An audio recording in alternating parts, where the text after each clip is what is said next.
মুর্শিদাবাদে ৩-৩ মমতা ব্যানার্জি জেনে নিন। সুতিতে মর্তুজা হোসেনের সমর্থনে সভা থেকে কার্যত মুখ্যমন্ত্রী অভিষেক ব্যানার্জিকে কটাক্ষ অধীর চৌধুরীর। বহরমপুর শহরেই four star deluxe premium hotel with luxury and comfort golden retreat. এখানেই জেলার একমাত্র ডিস্কোথেক, আছে রেস্টুরেন্ট, লাউঞ্জ বার, অত্যাধুনিক gym, spa, swimming pool, club মেম্বারশিপের সুযোগ। বহরমপুর শিল্প তালুকে গোল্ডেন রিট্রিট। সুতিতে নির্বাচনী সভায় গিয়ে মমতা বন্দ্যোপাধ্যায় ও অভিষেক বন্দ্যোপাধ্যায়কে বিঁধলেন অধীর চৌধুরী। সুতির মহিশাইলের কংগ্রেস প্রার্থী মর্তুজা হোসেনের সভা থেকে মুখ্যমন্ত্রীকে হুঁশিয়ারি অধীরের। তার দাবি, মুর্শিদাবাদে ৩-৩ হবে বাম কংগ্রেস। মালদা ও রায়গঞ্জ থেকেও তৃণমূলের হার নিশ্চিত। আজ বিজেপির হাত ধরে বাঁচতে চাইছে তৃণমূল। মুর্শিদাবাদের মানুষ তৃণমূলকে সে সুযোগ দেবে না, সে সুযোগ দেবে না।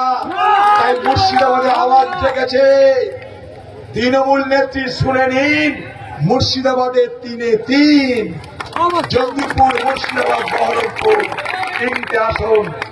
মুর্শিদাবাদে ৩-৩, তৃণমূলের নেত্রী জেনে নিন।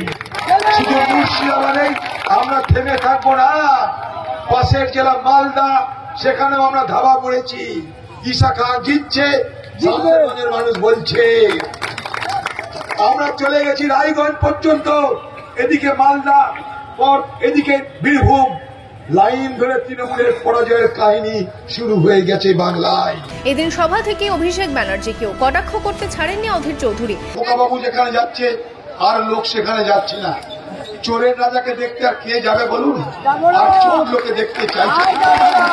এদিন সভায় অধীর চৌধুরী ছাড়াও ছিলেন জঙ্গিপুরের কংগ্রেস প্রার্থী মর্তুজা হোসেন, সিপিএম নেতা সোমনাথ সিং রায়, জুলফিকার আলী সহ বাম ও কংগ্রেস নেতা কর্মীরা। Bureau report, imagine community media.